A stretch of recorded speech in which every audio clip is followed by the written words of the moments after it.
France Bleu Saint-Étienne-Loire, présidentielle 2017. Emeline Rochedy. 8h10, Emeline, bonjour. Bonjour. Tout au long de cette semaine, nous donnons donc la parole aux représentants locaux des candidats à l'élection présidentielle. Double rendez-vous chaque matin pour que tout le monde puisse s'exprimer, 7h50 et 8h20. Et justement, nous accueillons Jean Bartholin, porte-parole de Jean Lassalle en Auvergne-Rhône-Alpes et conseiller départemental de Saint-Anne-de-Châtel. Bonjour Jean Bartholin. Bonjour et merci de votre accueil. Avec plaisir. Que vous inspire cet attentat présumé déjoué? On saura peut-être à l'issue de la garde à vue des deux hommes arrêtés hier quelle était la cible. Pour l'instant, on ne sait pas si c'était un meeting, un bureau de vote. On ne sait pas non plus la date. En tout cas, depuis une semaine, François Fillon bénéficie d'une protection plus importante. Un attentat imminent à quelques jours de la présidentielle. Un candidat en plus incité à porter un gilet pare-balles. Ça vous inspire quoi? Écoutez, ça ne fait que refléter, si vous voulez, l'état dans lequel se trouve notre société et le monde. Voyez. Et pour faire le lien, bien sûr, avec les propositions de Jean Lassalle, il y a vraiment une urgence de réhumaniser notre société, le monde, et bien sûr faire en sorte que la politique, avec un grand P, tienne sa place et son rôle. Mais quel sentiment, ça vous inspire, ces images et cette arrestation à 4 jours du premier tour? Ah oui, alors un sentiment, je dirais, d'inquiétude, si vous voulez. Faire la chasse au terrorisme, c'est extrêmement difficile, et je pense qu'il faut réinvestir, encore une fois, pour casser à la racine, si vous voulez, ces attitudes et ces démarches. Il faut réinvestir sur l'humain. Parce que les gens qui en sont arrivés là, ce sont sans doute des personnes qui n'ont plus de perspective et qui se laissent complètement entraîner dans des logiques barbares, on va dire le mot. Le programme de Jean Lassalle prévoit notamment de, je cite, restaurer les dotations de l'État aux communes et départements à 1 milliard d'euros. 1 milliard, c'est-à-dire le niveau en fait où cet argent était versé aux collectivités avant qu'il y ait serrage de ceinture de plus en plus serré. On se souvient, fin 2015, des mouvements de nombreux maires ici, notamment dans le Rouennais. Il n'y avait vraiment pas des économies à trouver, à faire? Alors, effectivement, donc, on a voulu... Et ça, c'est les perspectives et c'est les raisons de ma rencontre avec Jean Lassalle. Si vous voulez, organiser l'évaporation progressive des communes et des départements. Et derrière les communes et les départements, c'est la démocratie de proximité, d'une part. Je rappelle ce que disait François Hollande. La commune est une petite république dans la grande. Le problème, c'est que... Mais Jean Bartholin, on pense qu'on veut de l'austérité, mais enfin quand même, on sait tous que des fois dans les budgets, il y a toujours moyen de voir comment on peut mieux faire, que des fois il y a des vieilles habitudes de prise, parce que justement, on sait que dans l'année, on aura la dotation de l'État et que ça va couvrir.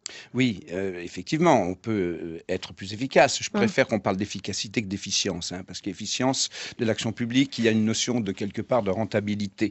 Mais je peux vous dire que par rapport aux besoins de notre société, de nos territoires, pour maintenir les services publics, pour organiser de nouveaux services publics, il y a véritablement beaucoup à faire. Et par ailleurs, il faut aussi compenser, quelque part, le désengagement de l'État. Pour finir sur ce sujet, on va prendre l'exemple de Saint-Anne-de-Châtel. On avait entendu le maire ici qui nous disait qu'il y pensait jour et nuit et qu'il y avait un risque justement que sa commune soit mise sous tutelle. Enfin, c'est pas vraiment le terme, oui. Mais il y avait un risque pour le budget que ça passe dans le rouge.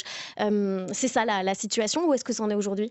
Écoutez, ça c'est un bon exemple. Alors le maire, je suis en contact étroit avec lui, et bien sûr qu'il essaye, on essaye de trouver ensemble des solutions pour retrouver effectivement un équilibre.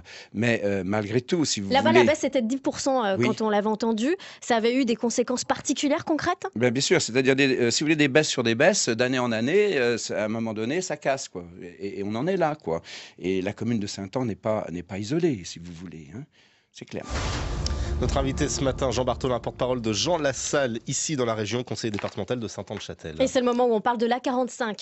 Si jamais Jean Lassalle est à l'Élysée, il l'a fait ou pas, l'A45? Alors, si vous voulez, c'est une histoire complexe.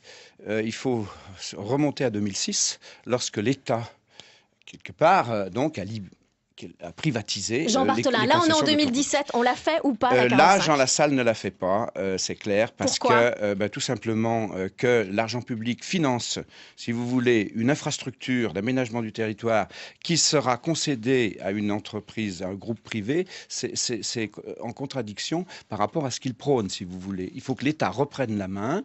On sait très bien que les péages d'autoroute, c'était une façon pour l'État, ma foi, d'avoir les moyens de créer des infrastructures nécessaires. Hein.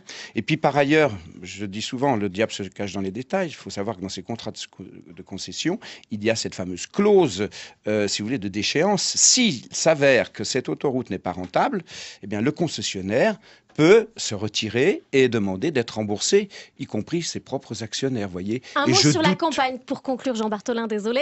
Vous diriez qu'il l'a réussi? Vous a pas un peu fait peur, des fois, Jean Lassalle? Des fois, on a l'impression qu'il est sans filtre, au bas mot, il est au moins baroque.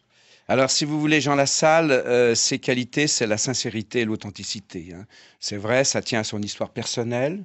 Il est au contact des réalités de la vraie vie. Même quand il regarde un peu trop insistamment un décolleté, c'est de la sincérité? Oui, ça c'est un peu folklore. Hein. J'y étais. Alors, je peux vous dire que ça ne s'est pas tout à fait passé comme ça. Et vous savez très bien que la caméra peut, quelque part, donc mettre en relief... On sait aussi qu'il y a des vieilles habitudes, des fois. Voilà. Alors, c'est vrai que Jean Lassalle, je le qualifie souvent de troubadour. C'est quelqu'un qui aime les gens, si vous voulez, qui veut promouvoir plutôt le moteur de l'amour que celui de la guerre, vous voyez. C'est la raison pour laquelle il veut rassembler effectivement les Français, c'est ce qui le caractérise, quoi. Et vraiment, les Français ont besoin d'être rassemblés. Parce que notre cohésion sociale est quand même a du mal en ce moment. Merci Jean Bartholin d'être venu en direct sur France Bleu Saint-Étienne. Alors bonne journée, bonne fin de campagne. Eh bien, merci. Merci Emeline, on vous retrouve tout à l'heure à 8h20. À cette même place, nous recevrons Romain Brossard pour Nathalie Arthaud.